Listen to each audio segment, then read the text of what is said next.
السلام علیکم ورحمۃ اللہ وبرکاتہ۔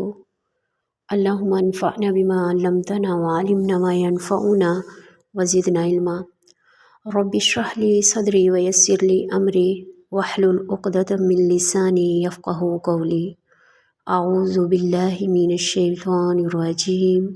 بسم اللہ الرحمن الرحیم۔ انا ارسلناک بالحق بشیرا ونذیرا، بے شک ارسلناک ہم نے آپ کو بھیجا، بالحق حق کے ساتھ، بشیرا خوشخبری دینے والا، ونذیرا اور ڈرانے والا۔ ولا تسأل اور نہ آپ سے پوچھا جائے گا، عن اصحاب الجحیم دوزخ کے رہنے والوں کے بارے میں۔ ولن ترضی اور ہرگز راضی نہ ہوں گے، عنک آپ سے، الیہود یہودی، ولا النصارى اور نہ ہی عیسائی، حتیٰ یہاں تک کہ تتبع آپ پیروی کرنے لگے، ملتہم ان کی ملت کی، ان کے دین کی۔ قل کہہ دیجئے، انا ھدی اللہ بے شک اللہ کی ہدایت، ھو الھدی وہی ہدایت ہے۔ ولئن اتبعت اور اگر آپ نے پیروی کر لی،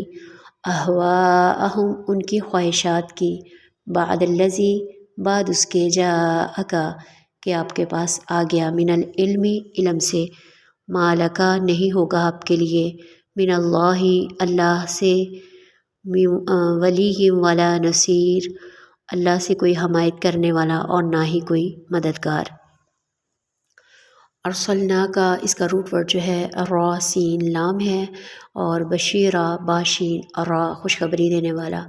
ونذیرہ ڈرانے والا، نون زال را اس کا روٹ ورڈ ہے، اور جہیم جیم حامیم اس کا روٹ ورڈ ہے، اور اسی طرح تتبع پیچھے لگنا، تابع عین ہے، اور ملتہم میم لام لام اس کا روٹ ورڈ ہے، اور اہواءہم ہا واو یا اس کا روٹ ورڈ ہے۔ اللہ رب العزت فرما رہے ہیں کہ بے شک ہم نے آپ کو بھیجا حق کے ساتھ، آپ کی شان کو واضح کیا جا رہا ہے کہ آپ صلی اللہ علیہ وسلم، آپ کا مقام، آپ کا مشن جو ہے وہ کیا ہے، اس کو واضح کیا جا رہا ہے اس آیت مبارکہ میں۔ اس سے پہلے اللہ رب العزت نے عقیدہ توحید کے بارے میں بد عقیدہ لوگوں کی تردید کی، یہاں آپ صلی اللہ علیہ وسلم کی رسالت اور آپ کے مشن کو واضح کیا جا رہا ہے کہ اے نبی صلی اللہ علیہ وآلہ وسلم، آپ کو رسول برحق بنا کر بھیجا ہے، آپ تمام جن و انس کے ہادی ہیں، ان میں جو مومن ہوں گے ان کے لیے آپ بشیر ہیں، بشارتیں دینے والے، اللہ کی رحمتوں کی، برکتوں کی اور جنتوں کی، ان کو دنیا و آخرت کی کامیابی کی خبر سنانے والے ہیں، اور منکرین کے لیے ابدی عذاب کی خبر دینے والے نذیر ہیں۔ جو آپ کی دعوت کے منکر ہیں اور حجت پوری ہونے اور واضح نشانیاں اور معجزات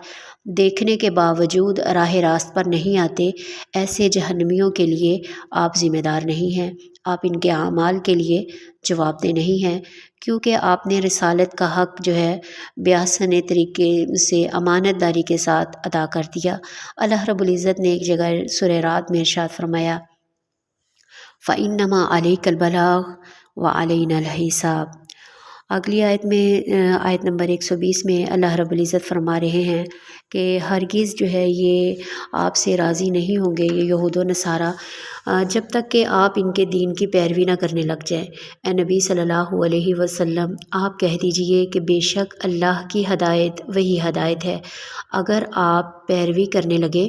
ان کی خواہشات کی، بعد اس کے کہ آپ کے پاس علم آ چکا، یہاں وحی الہی کا علم ہے، قرآن مجید اور آپ صلی اللہ علیہ وسلم کی احادیث مبارکہ، سنت رسول، تو آپ کے لیے اللہ کی گرفت کے مقابلے میں نہ کوئی دوست ہوگا اور نہ کوئی مددگار ہوگا۔ اللہ رب العزت نے اس آیت میں مسلمانوں اور نبی کریم صلی اللہ علیہ وسلم کی امیدوں کو منقطع کر دیا، اس لیے کہ زیادہ امید ہو تو مایوسی ہو جاتی ہے۔ اللہ رب العزت نے اس آیت میں ان کی عداوت اور ان کی دشمنی کو کھول کر واضح کر دیا کہ آپ صلی اللہ علیہ وسلم ہر ایک کی ہدایت چاہتے تھے، ہر ایک کے لیے خیر خواہ تھے کہ کسی طرح یہ ہدایت پر آ جائیں۔ آپ کو بتا دیا گیا کہ آپ کے ذریعے تمام امت مسلمہ کو آگاہ کر دیا گیا کہ یہ کبھی بھی آپ سے راضی نہیں ہوں گے جب تک کہ آپ ان کے دین کی پیروی کرنے لگ جائیں، مسلمان ان کے دین کو اختیار کر لیں، اور ان کا دین کہ انہوں نے اپنے دین کو خواہشات نفس کے تابع کر دیا تھا۔ کہ نبی کریم صلی اللہ علیہ وآلہ وسلم کہہ دیجئے ہدایت وہی ہے جو اللہ کی جانب سے آئے، کبھی وہ موسیٰ علیہ السلام کے ذریعے آئی تھی اور کبھی جو ہے حضرت عیسیٰ علیہ السلام کے ذریعے آئی تھی، اب محمد صلی اللہ علیہ وآلہ وسلم کے ذریعے اسی ہدایت کا نزول ہوا ہے۔ اگر یہ لوگ ہدایت کے طالب ہوتے تو یہ آگے بڑھ کر اسلام کا دامن تھامتے، لیکن انہوں نے اپنی خواہشات کو دین کا نام دے دیا، اہواءہم کہہ کر اللہ رب العزت نے بتایا کہ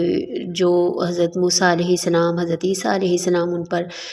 دین لے کے آئے تھے، جو ہدایت لے کے آئے تھے، انہوں نے اس کو جو ہے اپنی خواہشات نفس کے جو ہے وہ تابع کر دیا، اور اس میں تحریفات بھی بہت زیادہ کی۔ تو ہوا کا لفظ کا لفظی معنی اوپر سے نیچے گرنے کے ہیں، کیونکہ خواہشات نفسانی انسان کو اس کے شرف و منزلت سے گرا کر مسائل میں مبتلا کر دیتی ہے، اشرف المخلوقات کے عہدے سے نیچے گرا دیتی ہے۔ پیروی جو ہے ہدایت کی جاتی ہے، خواہشات نفس کی نہیں کی جاتی۔ اگرچہ نبی کریم صلی اللہ علیہ وسلم سے یہ بات ناقابل تصور تھی کہ آپ کفار کی خواہشات کے پیچھے چلیں، لیکن اس آیت میں فرد محال کے طور پر یہ بات کہہ کر اصول اللہ رب العزت نے بتا دیا کہ اللہ کے نزدیک شخصیات کی اہمیت ان کی ذات کی وجہ سے نہیں ہوتی، بلکہ اللہ رب العزت کی اطاعت کی وجہ سے ہوتی ہے۔ عتاب یہاں یہود و نصارہ پر ہے کہ تمہیں اپنی گمراہی کی ہولناکی کا اندازہ نہیں ہے کہ تم تو ایک ایسی گمراہ ترین راستے پر ہو، ایسا راستہ تم نے اختیار کر چکے ہو کہ اگر ہمارا پیغمبر بھی اس کی طرف مائل ہونے لگے تو وہ بھی ہماری نصرت اور تائید سے محروم ہو جائے۔ تو ہم امت مسلمہ جو ہے کس کھیت کی مولی ہیں کہ ہم اور ہمارے نوجوان جو ہے یہود و نصارہ کی مشابہت، ان کی طرز زندگی کے دل دادہ ہیں۔ اللہ رب العزت ہمارے حالوں پر رحم فرمائے اور ہمیں صراط مستقیم پر چلنے کی توفیق عطا فرما دے۔ یا مصرف القلوب صرف قلوبنا علی طاعتک، اپنی اطاعت میں رکھے اور ہمارا خاتمہ بالایمان فرما دے۔ والسلام